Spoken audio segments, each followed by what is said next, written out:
나폴레온 힐의 Think and Grow Rich. 챕터 2. 부의 첫 번째 원칙, 갈망.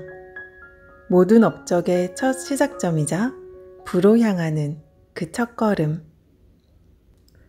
30년 전 에드윈 반스가 이스트 오렌지역에 도착한 화물 열차에서 뛰어내리던 당시 그의 행색은 거짓골이나 다름없었지만 그의 생각만큼은 마치 왕의 모습을 하고 있었습니다. 역에서 토마스 에디슨의 연구소로 가는 동안 그의 생각은 이미 그곳에 있었습니다. 에디슨 앞에 서 있는 자신의 모습을 머릿속에 그렸고 연구소에서 에디슨을 만나러 왔다고 말하는 그 자신을 생생하게 떠올렸습니다. 에디슨의 사업 파트너가 되겠다는 그 강한 갈망으로 그의 단 하나의 확고한 목표를 실행시키기 위해서 말입니다. 이러한 반스의 갈망은 그저 희망에 불과한 것이 아니었습니다. 소망도 아니었죠. 그 어떤 것보다도 간절하고 확고한 갈망이었습니다. 오래전에 시작된 반스의 이러한 열망도 처음에는 그저 작은 소망으로 시작되었을 것입니다. 하지만 에디슨과 처음 만난 그 당시 그의 열망은 더 이상 소소한 것이 아니었습니다.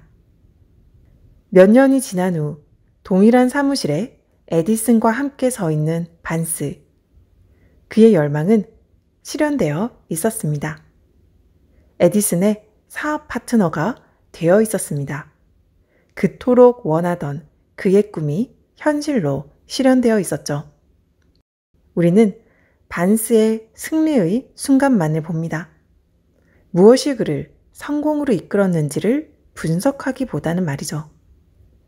반스는 확고한 목표를 가지고 그가 지닌 모든 정신력과 에너지, 그리고 노력을 그 목표에 쏟아부었기 때문에 성공할 수 있었습니다. 처음부터 에디슨의 사업 파트너가 되지는 못했지만 이 소중한 목표에 한 발 더 다가갈 수 있는 일이라면 아무리 하찮은 일이라도 기꺼이 시작하고자 했습니다. 그가 에디슨의 연구소에 첫 발을 들인 날로부터 5년이 지났습니다. 그 5년 동안 그를 견디게 할 만한 어떠한 약속이 주어지지도 한 줄기의 희망이 보이지도 않았습니다. 그는 그저 거대한 에디슨 사업 내의 일개 작은 구성원일 뿐이었습니다. 하지만 반스 자신은 그렇게 생각하지 않았습니다. 반스에게는 도착한 첫날부터 매일매일 모든 순간순간이 에디슨의 사업 파트너였습니다. 반스의 경험은 확고한 갈망이 지닌 힘을 보여주는 훌륭한 사례입니다. 그는 결국 목표를 성취했습니다. 다른 무엇과도 바꿀 수 없는 에디슨과의 사업 파트너에 대한 갈망이 있었기 때문입니다. 그리고 반스는 그 목표를 성취하기 위한 계획을 세웠고 그 하나의 목표에 그가 가진 모든 것을 쏟아부었습니다. 그 목표가 그의 삶의 전부가 될 때까지 절대 그 열망을 놓지 않았습니다. 그리고 마침내 그의 열망이 실현되었습니다.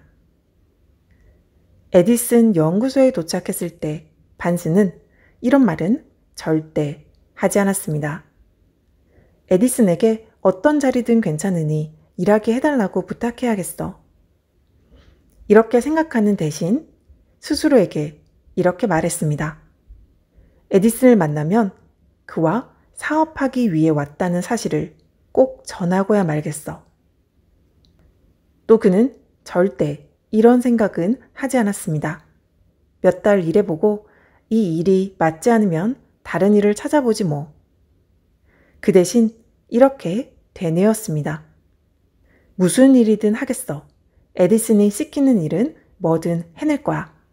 에디슨의 사업 파트너가 되기 전까지는 절대 멈추지 않을 거야 라고 말입니다. 이런 말 또한 절대 하지 않았습니다. 에디슨의 사업 파트너가 되지 못하더라도 또 다른 기회가 올지도 모르잖아? 그 대신 반스는 이렇게 말했습니다. 내 인생의 목표는 오직 단 하나뿐이야. 난 반드시 에디슨의 사업 파트너가 될 거야.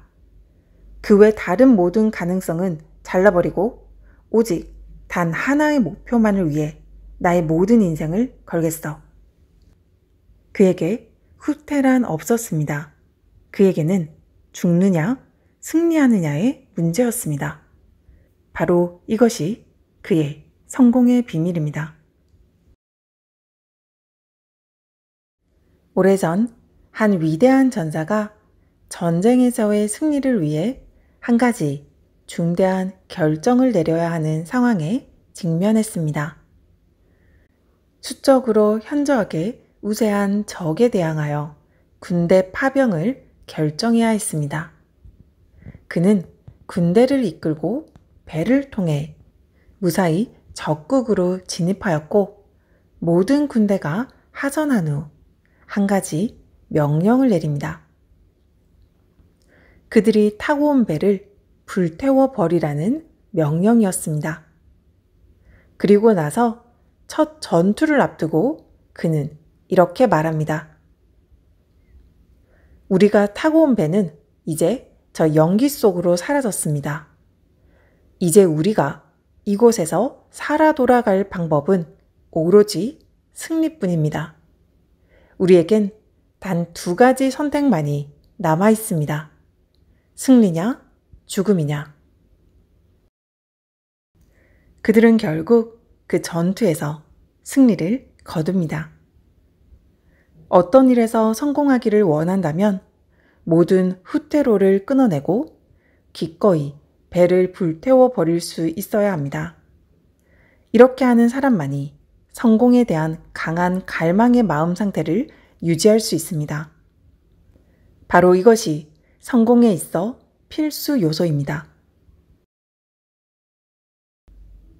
시카고 대화재가 있었던 다음 날, 한 그룹의 상인들이 거리로 나와 불길이 휩쓸고 간 자신들의 가게를 바라보며 함께 논의를 합니다. 재건축을 해야 할지 아니면 시카고를 떠나 보다 발전 가능성이 높은 지역에서 새롭게 시작해야 할지에 대한 논의를 했습니다. 그리고는 각자 결론을 내립니다. 단 한 명만 빼고 모두 시카고를 떠나기로 결정합니다. 그곳에 머물며 재건축을 결심한 그 한 명의 상인은 불타버린 자신의 가게를 가리키며 이렇게 말했습니다. 몇 번이고 불타버린다 하더라도 난 바로 저 자리에 세계 최대의 상점을 세울 거라네. 벌써 50년 전의 이야기입니다. 지금 그 자리엔 시카고 최대의 백화점이 들어서 있습니다. 강한 갈망의 마인드가 가진 힘을 보여주는 상징이 되고 있습니다. 마샬 필드의 이야기입니다. 당시 마샬 필드도 다른 상인들처럼 그곳을 떠나는 것이 가장 쉬운 선택이었을 것입니다. 상황이 힘들어지고 미래가 어두워 보이면 멈춰선 후 조금 더 쉬워 보이는 길로 가게 마련입니다. 마샬 필드와 다른 상인들의 차이는 바로 여기에서 만들어졌습니다. 에디슨 연구소에서 일했던 다른 수천 명의 사람들과 에드윈 반스가 달랐던 점도 바로 여기에 있습니다. 이 차이가 바로 성공과 실패를 가릅니다. 사람들은 돈에 대한 개념이 생기는 순간부터 돈을 바라는 마음을 갖습니다. 무언가를 갖고자 원하는 마음가짐은 부를 가져다 주지 않습니다. 부에 대한 강한 갈망을 가지고 그것을 얻기 위한 확실한 방법을 찾아 온갖 난관에도 좌절하지 않고 끈기를 가지고 실행해 나간다면 여러분은 부에 다다를 수 있습니다. 자, 이제 여러분의 갈망을 부로 바꿔줄 6단계의 실행 방법에 대해 소개해 드리겠습니다. 1단계, 여러분이 원하는 목표 금액을 정확하게 정하십시오.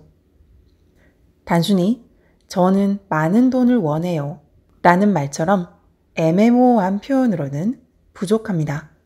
아주 명확하게 정확한 금액을 정하셔야 합니다. 이 원칙에는 확고함에 대한 심리적인 이유가 담겨 있습니다. 그 이유에 대해서는 다음 챕터에서 설명을 드리겠습니다. 2단계, 그 금액에 대한 대가로 여러분이 어떤 가치를 제공할 것인지 명확하게 결정하십시오. 이 세상에 그저 얻어지는 것은 없습니다. 3단계, 그 금액이 여러분의 손에 들어오게 될 정확한 날짜를 정하십시오. 4단계, 그 목표를 달성하기 위한 명확한 계획을 세우십시오. 그리고 즉시 실행하십시오. 아직 준비가 되어 있지 않더라도 바로 실행에 옮기십시오. 5단계, 위에 4가지 사항이 담긴 간결하지만 명확한 문장을 적으십시오. 정확한 액수, 정확한 날짜, 그 대가로 우리가 무엇을 제공할지, 그리고 그 목표 달성을 위한 명확한 계획을 문장으로 만들어 적으십시오.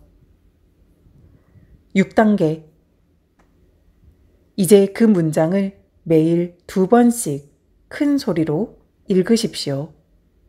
잠자리에 들기 전에 1번, 그리고 아침에 일어나서 1번, 이렇게 매일 2번씩 읽으십시오. 문장을 읽을 때는 지금 그 돈이 이미 내 수중에 있는 것처럼 시각화하고 진심으로 믿고 느껴야 합니다. 이 6가지 실행 방법을 그대로 실천해 주십시오. 특히 마지막 6단계를 잘 읽어보시고 실행하시는 것이 무엇보다 중요합니다. 마치 그 돈을 이미 가진 것처럼 상상하는 것의 중요성을 아직은 이해하지 못할 수 있습니다. 바로 그 점이 갈망이 부의 첫 번째 원칙인 이유입니다. 부에 대한 갈망이 간절한 사람들이 자기 확신을 보다 쉽게 할 수 있기 때문입니다. 마지막 6단계의 목적은 부에 대한 갈망과 그 부를 쟁취하겠다는 자기 확신을 확고히 하는 데 있습니다. 오직 머니마인드를 가진 사람만이 거대한 부를 축적할 수 있습니다. 머니마인드라는 것은 그 사람의 마인드가 돈에 대한 갈망에 완전히 흡수된 상태로 이미 그 부를 쟁취한 자신의 모습을 시각화할 수 있는 마인드를 의미합니다. 사람의 마인드가 어떻게 작동하는지에 대해 배운 적이 없는 사람들에게는 터무니없는 말처럼 들릴 수 있습니다. 이 6가지 실행 단계에 담긴 이 메시지들은 앤드류 카네기로부터 전달받은 것입니다. 그는 제철소에서 그저 평범한 노동자로 시작하였습니다. 특별할 것 없는 자리에서 시작하였지만 그는 이 부의 원칙을 통해 세계 최대의 철강 재벌이 되었습니다. 여기에 소개된 6가지 실행 단계는 토마스 에디슨에 의해서도 면밀히 검토되어진 것들입니다. 그는 이 단계들이 단지 부를 창출하기 위한 목적뿐만 아니라 다른 그 어떤 목표든 무언가를 달성하기 위한 필수 요소들이라고 말했습니다. 이 실행 방법은 대단한 노력이 필요한 것이 아닙니다. 큰 희생이 필요한 것도 아닙니다. 이 방법을 실행하기 위해 높은 지식을 쌓아야 하는 것도 아닙니다. 하지만 이 6가지 단계를 성공적으로 실행하기 위해서는 충분히 시각화할 수 있어야 합니다. 부의 축적을 단지 운에 맡기거나 그저 행운을 통해 얻기를 바라서는 안 됩니다. 부를 축적하고자 하는 사람들은 이 사실을 반드시 깨달아야 합니다. 부의 축적이 시작되기 이전에 먼저 충분히 꿈꾸고 희망하고 소원하고 갈망하며 계획하는 것이 먼저 선행이 되어야 한다는 사실을 말입니다. 거대한 부를 쌓고자 한다면 여러분의 부에 대한 갈망을 절정으로 끌어올리셔야 합니다. 그리고 여러분이 진심으로 믿는다면 여러분은 그것을 갖게 되실 겁니다. 문명이 시작된 이래 오늘날까지 모든 위인들은 상상하는 사람들이었습니다. 만약 여러분의 상상 속에서 부를 창조할 수 없다면 여러분은 현실에서도 절대 부를 만들어낼 수 없습니다.